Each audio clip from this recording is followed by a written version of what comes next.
हो मोरी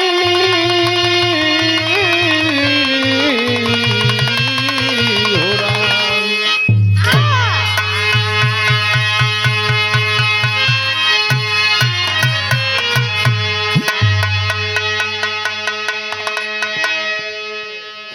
वृंद कलियों पे आशिक हुआ बामरा, वृंद कलियों पे आशिक हुआ बामरा, और माँ को सुबह पास सजाने लगा।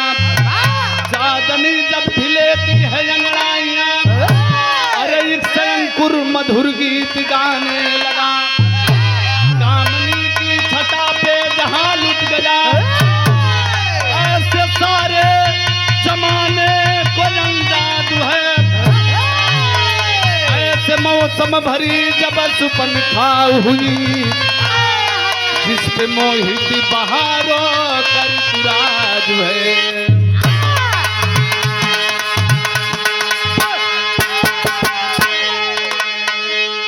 ऐसे मौसम भरी जब सुपनखा हुई, जिस पे मोहित बहारों का ऋतुराज है। जौनी समय में रावण का बहिन सुपनखा जमानी के दहलीज पे भइलिन, ओ समय रावण की चिंता बढ़ल बा कि बहन का शादी हो जाए चाहे।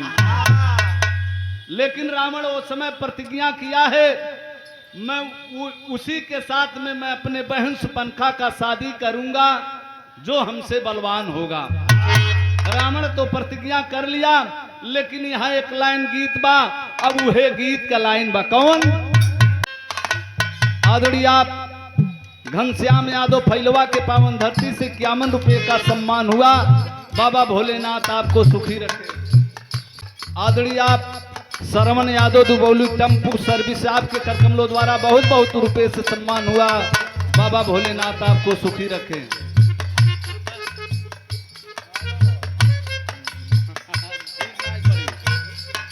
आदरणीय आप हमारे विराह के प्रबंधक रमेश चंद्र मिश्रा, जो कई वर्षों से बहुत दिन गुजर गया, आपके माध्यम से कार्यक्रम हो रहा है। आपके करकमलों द्वारा 501 रुपये से सम्मान हुआ।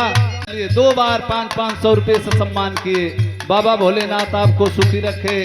गीत का लाइन बा।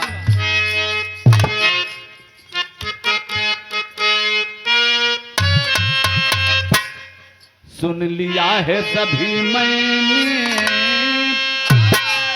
सुन लिया है सभी मैंने, जो तुम्हें सुनाना है, जो तुम्हें सुनना है।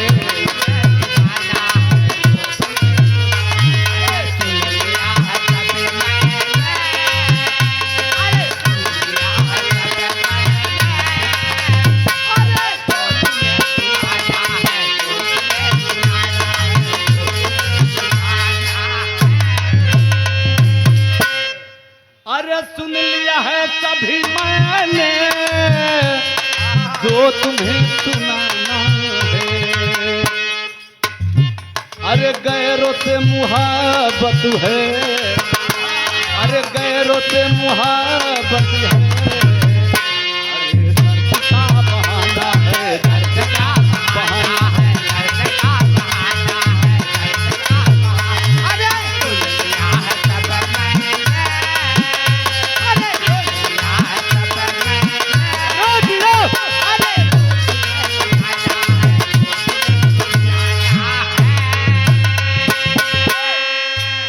आदरणीय आप मिथिलेश मिस्त्री सजाहरा के पावन धरती से 51 रुपये से सम्मान किए। बाबा भोलेनाथ आपको सुखी रखे। हमारे आप घनश्याम यादव फैलवा के पावन धरती से 51 रुपये से सम्मान हुआ। बाबा भोलेनाथ आपको सुखी रखे। ये गीत का लाइन में लेकिन विरहा के कहानी पे गौर करी है। अरे मास खास सालोवंत में, मास खास सालोवंत में, अरे ऋतु बसंत आता है, ऋतु बसंत आता है, बसंत आता है। मास खास सालोवंत में, अरे मास खास सालोवंत में, अरे ऋतु बसंत आता है, बसंत आता है। मास खास साल मंत में, अरे ऋतु बसंती आता है।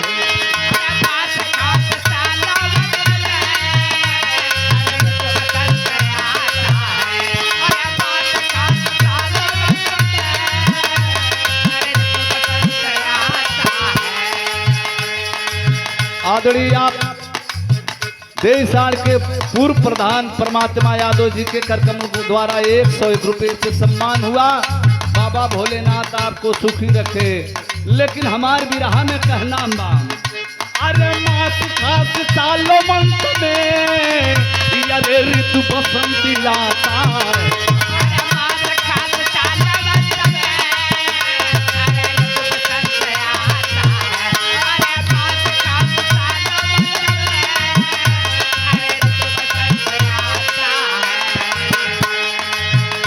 अरे पतझड़ छाता बहारों में, पतझड़ छाता बहारों में, अरे दिल भी मचल जाता है, दिल भी मचल जाता है।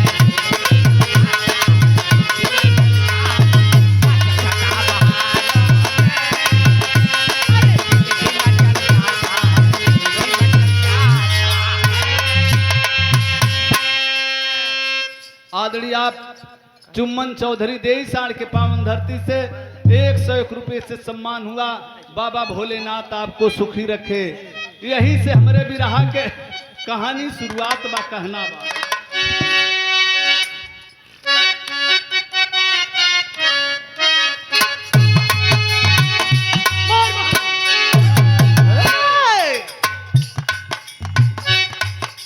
जब भी जिसके जीवन में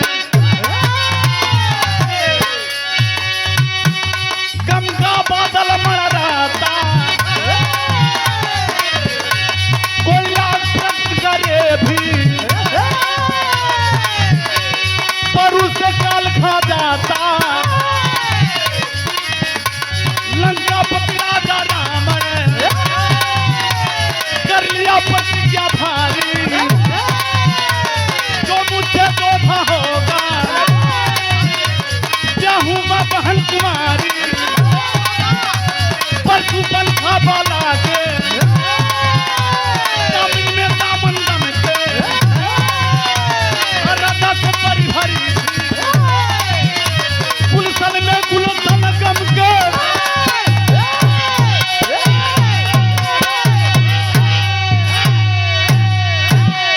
ए बाबू, सुपंखा इतना सुंदर लगत रहल कि सूर्य चंद्रमा का ज्योति भी फीका पड़ जात रहा। रावण प्रतिज्ञा कैलन कि जे हमसे वीर बलवान होई वो नहीं के साथ में हमारे अपने बहन का शादी होई। रावण प्रतिज्ञा कैलन, लेकिन देखा अब रावण के बहन के साथ में शादी के करी। रावण तब प्रतिज्ञा कर लिया है, वो वीर बलि तो है तीनों लोक में। यहाँ एक लाइन गीत बा और वह गीत का लाइन बा, अभी हो भैलू गमनवा के दो साथी हो।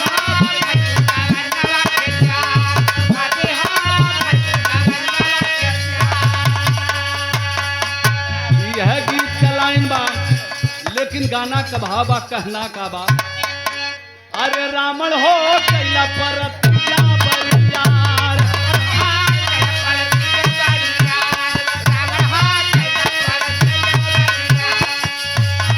अच्छा गरज जहाँ जहाँ अपना बहिया,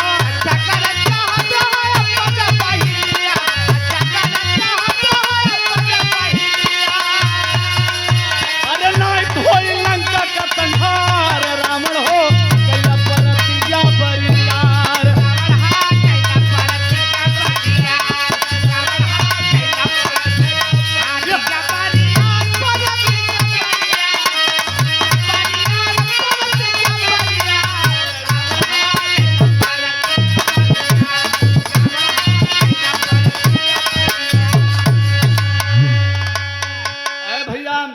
रावण तो प्रतिज्ञा कर लिया है, लेकिन नतीजा निकलल का बिरहा कटेरी कभी भाव लिखलन, अरे अकबर से लंका वाला जंग, अरे अकबर बिंदु भक्त न हर्षु का मत वाला,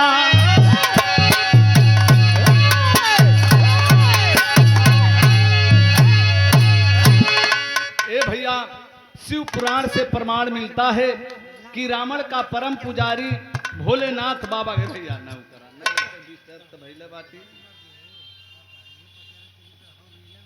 ना यार तू भागा चला पीछे रहा अरे भैया रावण जो है भोलेनाथ का परम पुजारी था। अरे भैया शिव पुराण से प्रमाण मिलता है कि भोलेनाथ का परम पुजारी रावण था। लेकिन एक नए बिंदु जीवा बाबा भोलेनाथ का पुजारी निकल गए। जब रावण का प्रतिज्ञा सुन ले बा ओ समय जा करके लंका नगरी में तहलका मचा देल बा। लंका नगरी में तहलका मचा करके कहने लगा कि मैं तुमसे वीर बलवान हूं। लेकिन कहना बका कहीं न लंका में लड़ाई बिंदु भगत बुराई रावण गया या कुलाई लंका वाला जंग में हाथ धनुष उठाया रावण सकती अजमाया बिंदु का छक्का छुड़ाया लंका वाला जंग में गर्दिश में बिंदु को मारा बिंदु खा के गिरा पछाड़ा रावण फौरन ही ललकारा लंका वाला जंग में घट घट के जो है अंतर्यामी अरे रहिया लंका गल कथा में कहीं न शांति का सलामी डमरू वाला जंग में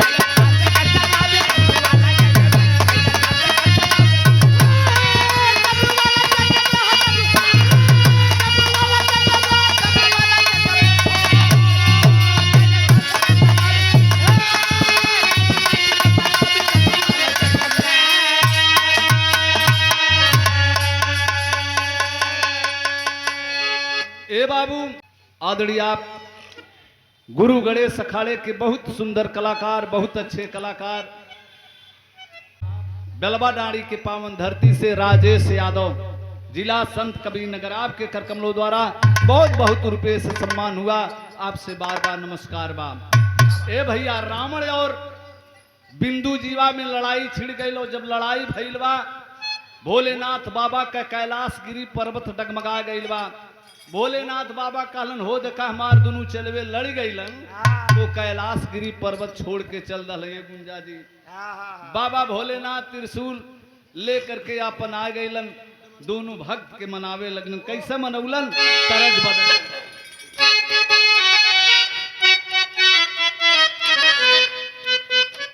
सही है।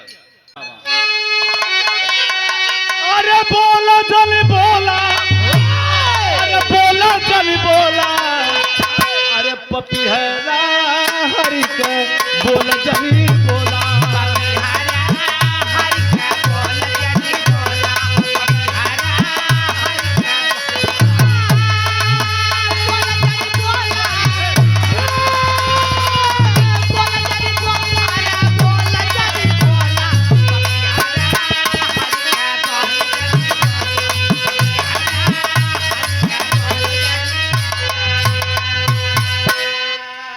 यह गीत का लाइन बा, लेकिन बिरहा में कभी भाव लिखलन का लिखलन।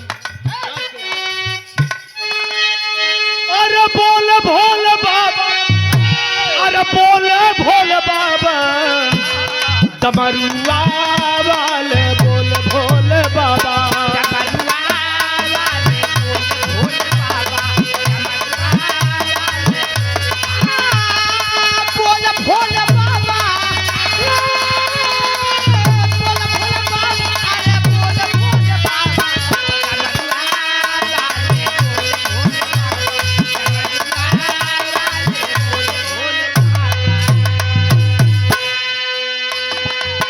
आदरणीय देसाड़ के पूर्व प्रधान राजबली, आपके करकमलों द्वारा 51 रुपये से सम्मान हुआ।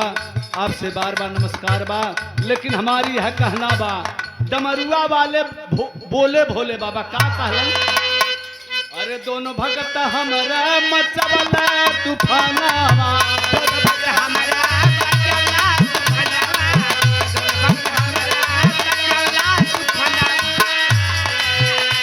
अरे भदवा बतावा अरे लंका के रजना,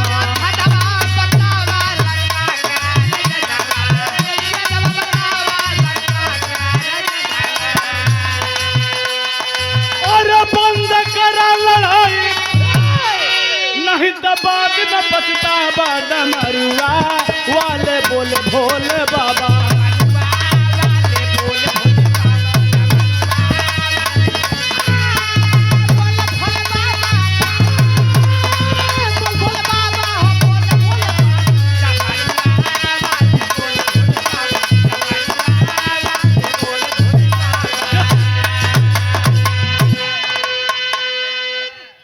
भैया बाबा भोलेनाथ कैलाशगिरी पर्वत छोड़ करके चल दिए। रावण से पूछने लगे, हाल चाल पूछे लगलन कि का करत हुआ दोनों जनी, दोनों जनी तो हमारे शिष्य हुआ। रावण पूछ पड़ा, भोलेनाथ बाबा आप ही बात बता दीजिए, क्या मुझसे सचमुच में बिंदु जीवा जोधा है? रावण भोलेनाथ बाबा कहने लगे, अरे रावण, ये धरती पे तुम्हारे जैसा कोई नहीं बलवान है, ना कोई विद्यमान है, लेकिन जो रावण से पंजा मिला लिया, समझो रावण से भी कहीं बलवान है। आदरणीय पूर्व जिला पंचायत बाल के से यादव देई साड़ के पावन धरती से 51 रुपए से सम्मान हुआ। बाबा भोलेनाथ आपको सुखी रखे। आए भैया, जब ये बतिया रावण बाबा भोलेनाथ से कहलन, बाबा भोलेनाथ कहलन कि जो रावण से पंजा मिला लिया वो रावण से भी बलवान है, तो बिंदु जीवा ऐसन बहनोई ना पैबा, अपने बहन के शादी कई दे। आखिर में रावण अपने गुरु भोलेनाथ बाबा का बात मान करके मारो छवा गए। आदरणीय अवधेश देईसाड़ के पावन धरती से बहुत बहुत रुपए से सम्मान हुआ। बाबा भोलेनाथ आपको सुखी रखे। रावण बाबा भोलेनाथ का बात मान गइल बा, माड़ो छवा दहलन और सुपंखा का शादी बिंदु जीवा के साथ में कैलन। बर विदाई भइल बा, तरज बदल गइल। कौन तरज बा भैया?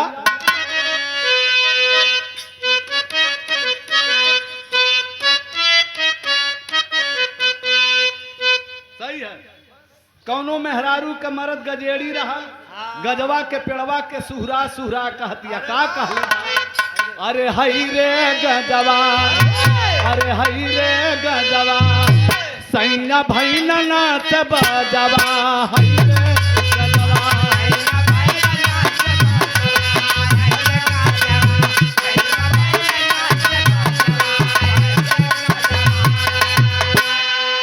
गजवा का पीपी अरे बर्बाद भैया राजवा, हई रे गजवा, अरे बुढ़ऊ भैया रंडी बाजवा, हई रे गजवा।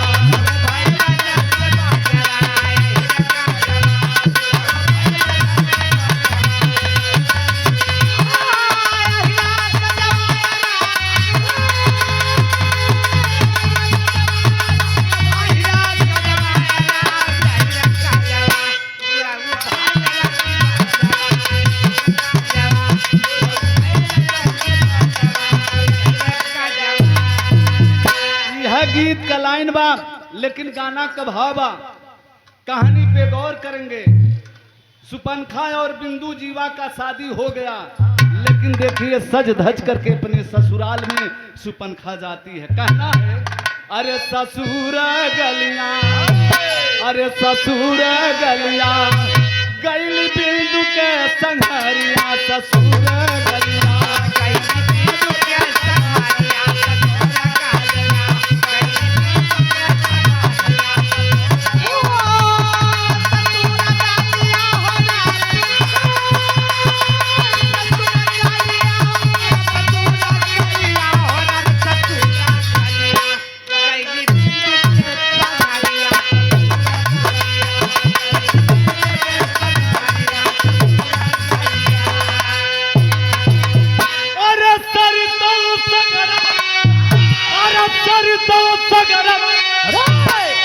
खातिर दरिया ससुर गलिया, अरे गैली सजना के संघारिया, ससुर गलिया।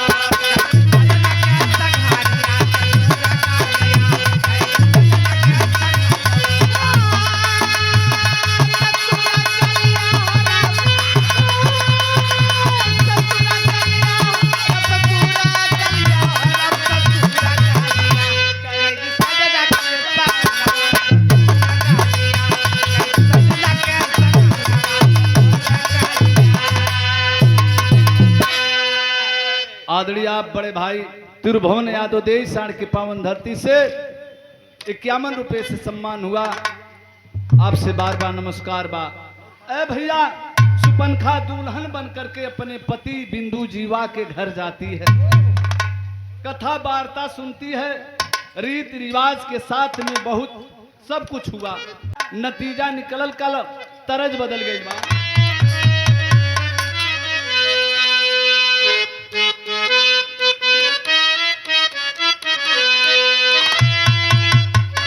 आदरणीय मुस्कान डीजे देश साण के पावन धरती से 101 रुपए से सम्मान हुआ।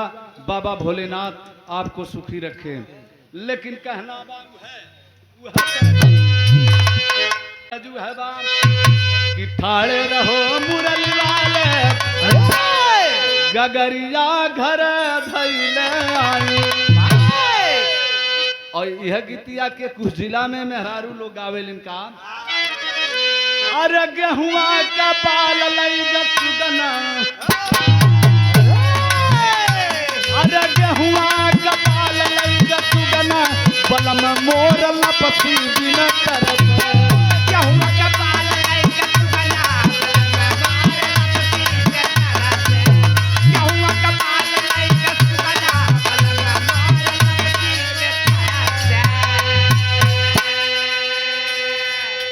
रावण सोचलन का सोचलन, अरे कुछ दिन के बाद याद कैले,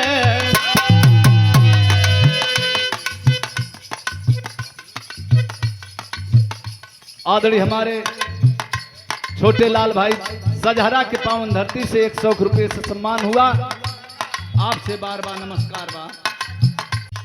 आदरणीय आप संत राम यादव देश साण के पावन धरती से 51 रुपए से सम्मान हुआ।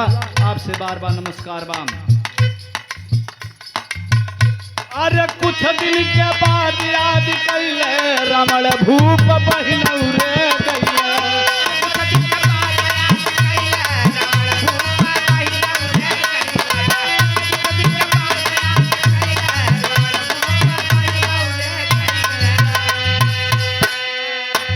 जब रावण अपने बहन किया गईलन तो देखलन का, अरे 6 दिल के लाल सुपनखा जनमवाली।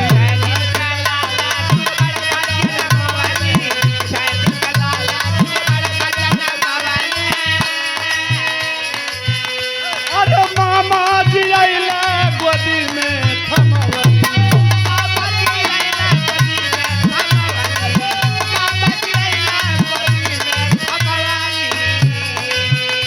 अरे मामा मगन मुझे कैले, रमण भूप बहिनौ रे गइले।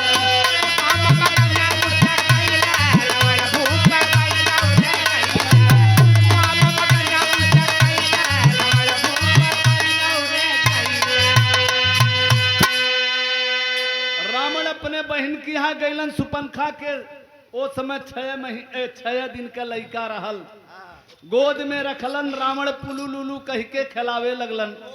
और जब रावण पुलू लुलू कह के खिलावे लगलन, तू गोदिया में 6 दिन का लड़कवा रावण से कहत बका, 10 मुड़ी मामा का मुड़िया लखात बा।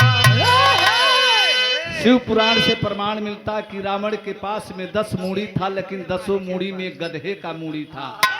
वह गदहवा के मुड़िया के सुहरा करके 6 दिन का लइकवा कहले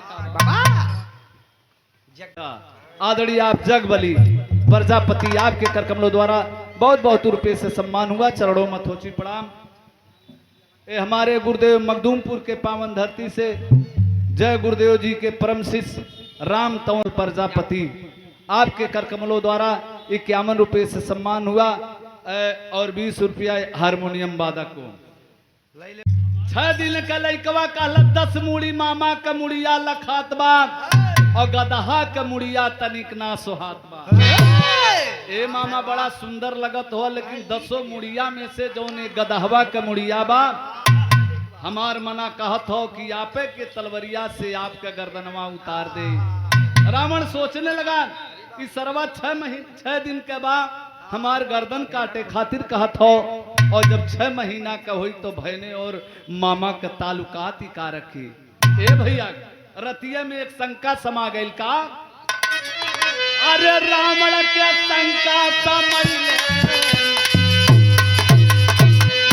अरे रावण के शंका समैले, रावण धूप पहिनौ रह गइले।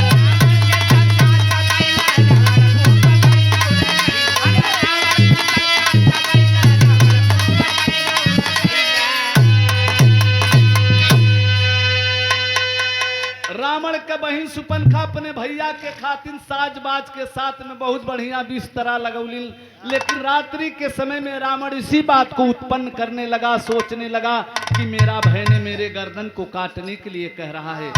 बार बार इसी बात को सोचने लगा। आखिर में रावण आधी रतिया में उठ करके लंका नगरी में चल दिया। अपने नगरी में पहुंचल बा।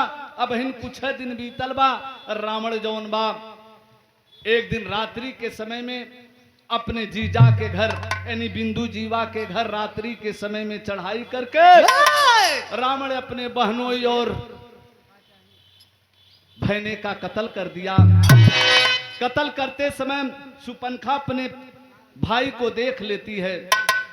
सुपनखा उस समय संकल्प कर लेती है, प्रतिज्ञा कर लेती है, जब तक मैं अपने पुत्र और पति के हत्या का बदला नहीं ले लूंगी तब तक मैं चैन की नींद नहीं सो पाऊंगी। आखिर में एक दिन सुपनखा अपने राजपाट हजी धन दौलत को छोड़ करके चल देती है। गैलिन कहवा हो, भाव बदल गई बा भैया।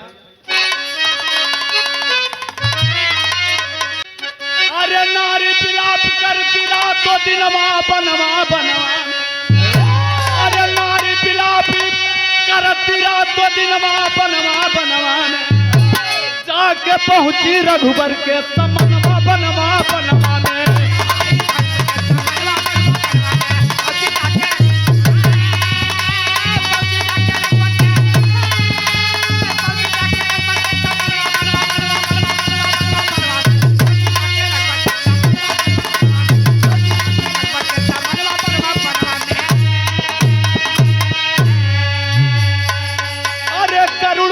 करुणा सुनो तुम सभी जगत के करता हो, अरे दुख का मेरे अनंत नहीं पर दुखियन के दुख हरता हो। वाह, सुपनखा वहां चल देती है। उस समय 14 बरस वनवास लेकर के प्रभु श्री राम भाई लक्ष्मण साथ पत्नी सीता के साथ में पंचवटी में आए थे।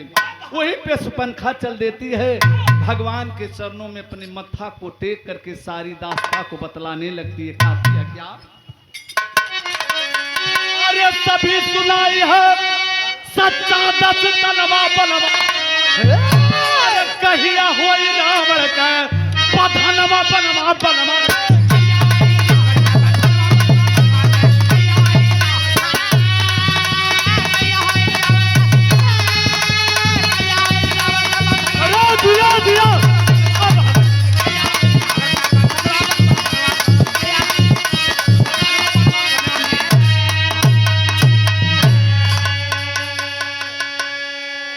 आखिर में भगवान के चरणों में मत्था को टेक करके रोने लगती है। बार बार प्रभु पूछने लगे, आखिर में तुम क्यों रो रही हो, क्या बात है? अपनी सारी दुख की बात बता देती है, दुख की बात बता देती है। उस समय कहने लगती है, प्रभु कब आप रावण का वधन करेंगे? भगवान कहने लगे, क्या आल्हा के भाव में?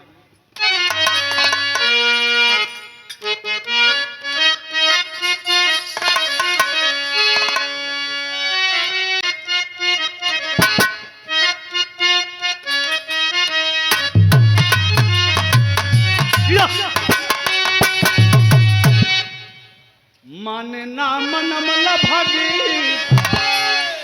माने ना मनमल भागी, अरे वह नया बला के बाबू।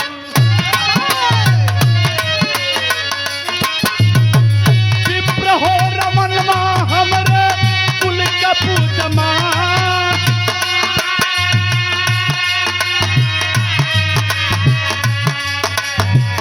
निर्दोषी ब्राह्मण करे हत्या जो करी है दुनिया।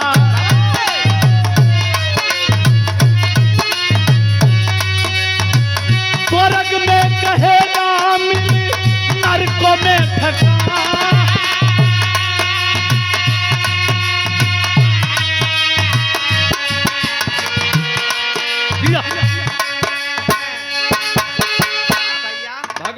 कहने लगे रे सुपंखा, मेरे लिए रावण निर्दोष है। अगर मैं रावण का हत्या तेरे कहने पर कर देता हूं तो मैं पापी कहलाऊंगा। मेरा कोई मेरे साथ में गलती काम रावण नहीं किया है। सुपंखा भगवान को विधि बतलाने लगती है कि रावण आपका दोषी बन जाएगा। कहने लगी क्या कि विध बतलाई बाला मुद्दाई रमनावा, अरे विध बतलाई बाला मुद्दाई रमनावा,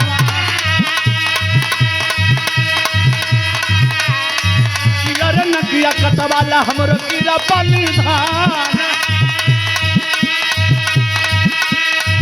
अरे नकिया कटवाला हमरो कीड़ा पानी धान,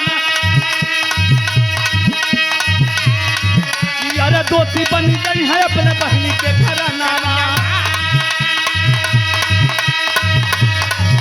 अरे अगिया लगाई लंका तरीमान, अरे अगिया लगाई लंका तरीमान, अरे कटने के कान लखलाल के ही घरिया, अरे अगिया लगाई लंका तरीमान।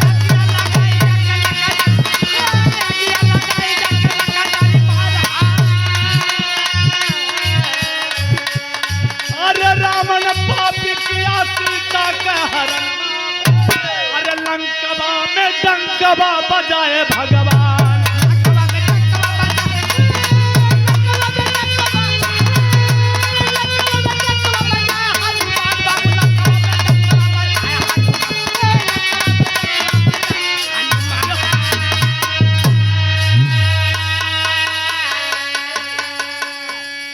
आखिरकार में सुपंखा भगवान को विधि बतलाने लगती, मेरे नाक कान को काट लीजिए, मैं अपने भाई को दिखाऊंगी तो मेरा भाई बहुत ही साहसी वीर बलवान है, ये नाक कान कटना बर्दाश्त नहीं करेगा, मेरा भाई जरूर कुछ ना कुछ उपद्रव करेगा। आखिरकार में रामचंद्र जी लखनलाल को इशारा किए, लखनलाल जी सुपंखा के नाक को काट लिए। वही सुपंखा जा करके लंका नगरी में अपने भाई को दिखाती है। भाई तमतमा गया, भाई तमतमा गया। ऐसी पुराण से प्रमाण मिलता है कि रावण अनेक रूप रंग बना करके आखिर में सीता हरण कर लिया। भगवान श्री राम जी अपने नारी के खोज में आखिर में किसी तरह से लंका नगरी में पहुंची गए। आखिरी के भाव में कभी भाव लिख लंका,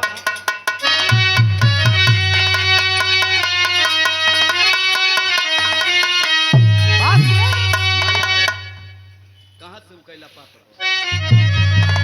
अरे हरि अनंत कथा का भी अंत हो गया, लंका से राजा रमनवा का अंत हो गया।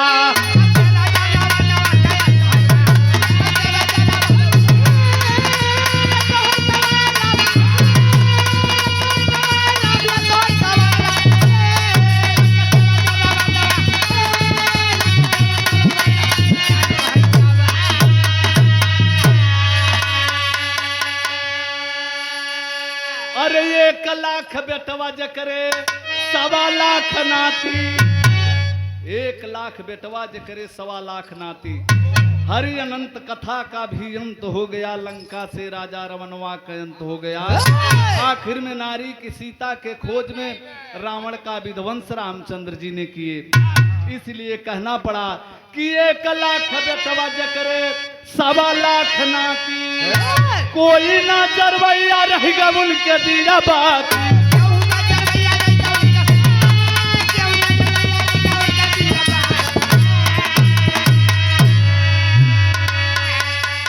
अरे द्रोही सुपंखा का पनिया पंत हो गया, अरे लंका से राजा रमनवा का अंत हो गया।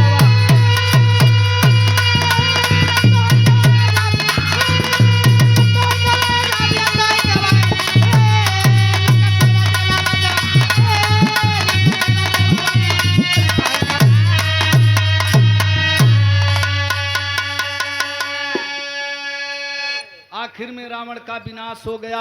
यही से मेरे विरह के समाप्ति बा। कहना बा जस अब जस के कारण बदला, अरे पाप से धरती चूरे, गुरु बिहारी रमन से अब करना नहीं जरूरी। एक वर्ष लंका वाला जंग में या दो जंगनाथ भोले का जपते माला, एक वर्ष लंका वाला